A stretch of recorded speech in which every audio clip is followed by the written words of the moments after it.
Hello, ഇന്നത്തെ വീഡിയോയിൽ നമുക്ക് 5 മുതൽ 6 മാസം വരെ പ്രായമുള്ള കുഞ്ഞുങ്ങളുടെ വളർച്ച ശക്തിപ്പെടുത്തുന്നതിന് നവചേതനയിൽ നിർദ്ദേശിച്ചിരിക്കുന്ന പ്രവർത്തനങ്ങളെക്കുറിച്ച് പഠിക്കാം. ദയവായി 11ാം ഗൃഹസന്ദർശനത്തിന് മുൻപ് ഈ വീഡിയോ കണ്ടുവെന്ന് ഉറപ്പുവരുത്തുക. ഗൃഹസന്ദർശന വേളയിൽ 5 മുതൽ 6 മാസം വരെ പ്രായമുള്ള കുഞ്ഞുങ്ങൾ കൈവരിക്കേണ്ട പ്രധാന വളർച്ചാ ഘട്ടങ്ങളെക്കുറിച്ച് മാതാപിതാക്കളോട് വിശദീകരിക്കുക. അതിനുശേഷം വീഡിയോയിൽ നിർദ്ദേശിക്കുന്ന ലളിതമായ പ്രവർത്തനങ്ങൾ കുഞ്ഞിനൊപ്പം ചെയ്ത് മാതാപിതാക്കളെ കാണിക്കുക. ഇത് കണ്ടു പഠിച്ച ശേഷം എല്ലാ ദിവസവും കുഞ്ഞിനോടൊപ്പം ഇത്തരം പ്രവർത്തനങ്ങളിൽ ഏർപ്പെടാൻ മാതാപിതാക്കളെയും മറ്റു കുടുംബാംഗങ്ങളെയും പ്രോത്സാഹിപ്പിക്കുക. ഈ പ്രവൃത്തികളിലൂടെ സാധാരണഗതിയിൽ 6 മാസം പ്രായമാകുമ്പോൾ കുഞ്ഞുങ്ങൾക്ക് ഇനി പറയുന്ന കാര്യങ്ങൾ ചെയ്യാൻ കഴിയും.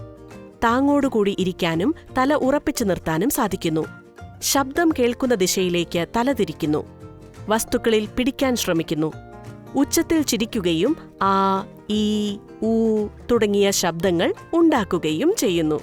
കണ്ണാടിയിൽ സ്വന്തം രൂപം കാണുമ്പോൾ ചിരിക്കുകയോ സന്തോഷം പ്രകടിപ്പിക്കുകയോ ചെയ്യുന്നു.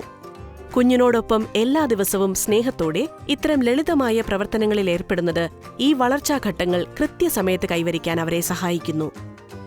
നവചേതന നിർദ്ദേശിക്കുന്നതനുസരിച്ച് 5ാം മാസത്തിൽ കുഞ്ഞുങ്ങൾക്ക് നൽകേണ്ട പ്രധാന പരിശീലനങ്ങൾ: വസ്ത്രം ധരിക്കുമ്പോഴത്തെ രസം, ഒരുമിച്ച് നടക്കുവാൻ പോകുന്നത്, കൈവിരലുകളും കാൽവിരലുകളും, വിരലുകൾ പിടിക്കുന്നത്.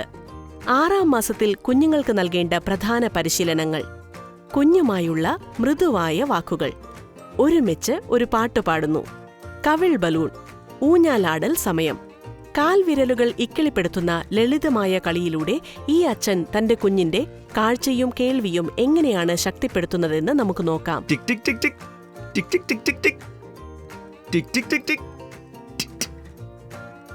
അതെ, ഇത്തരം ലളിതമായ കാര്യങ്ങൾ പതിവായി ചെയ്യുന്നതിലൂടെ ഒരു കുഞ്ഞിന്റെ ആദ്യത്തെ 3 വർഷത്തെ വളർച്ചയ്ക്ക് കരുത്തുറ്റ പിന്തുണ നൽകാൻ കുഞ്ഞിനെ പരിചരിക്കുന്നവർക്ക് സാധിക്കും.